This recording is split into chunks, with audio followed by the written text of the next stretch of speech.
the first thing you need is answers. You can't get closure without answers. Like, how could she do it on text messaging? You got dumped on text messaging? That is so cold.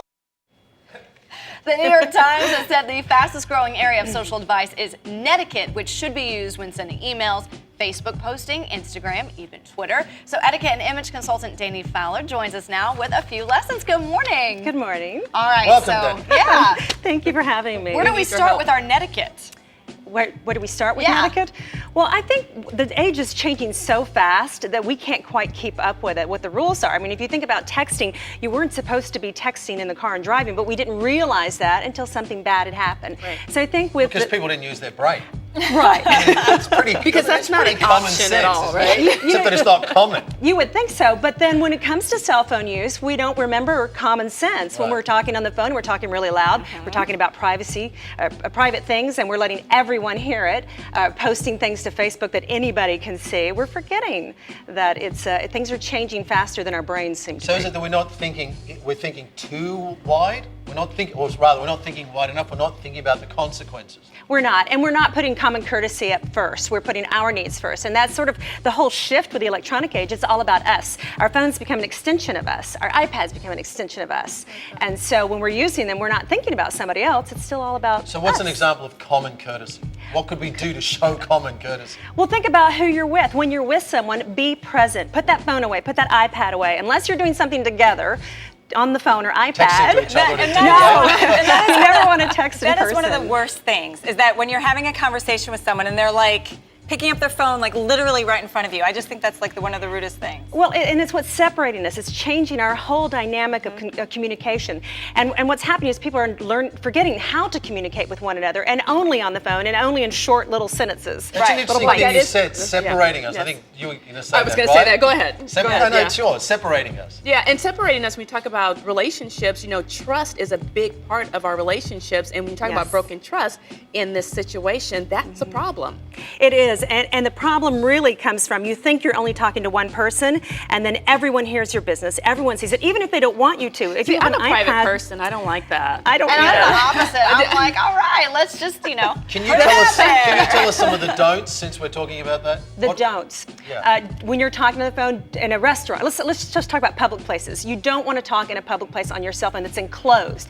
An elevator, a theater, or even the grocery store. There's nothing more aggravating than going down through there and you're trying to think about what you need, and you've got someone behind you just basically yelling on the phone. Public places, really keep your private stuff private. Don't do it there. And theaters, turn the lights off. You're in a dark place because it's just a big flashlight. Right. I'm sorry. Go I'm ahead. sorry. I'm just thinking about this. I'm like, I'm breaking all the rules. This is a bad. You're a theater texter? What? A theater texter? Not a theater texter, but I do like in the grocery supermarket? store. Yeah, in the grocery I'm store, I know. like I'm on my notorious for that one. phone, and so I'm like breaking all the rules and not even really realizing it because I'm like nobody's in my business right now. But you're saying that is a problem. And you never know, especially where I live, everyone goes to the grocery store. It's a little grocery store. And so you see people every time you go, and you don't know who's right around the corner. You don't know who might be listening to you. And one of your other great don'ts point. is don't text and walk. Don't text and walk, especially in high heels.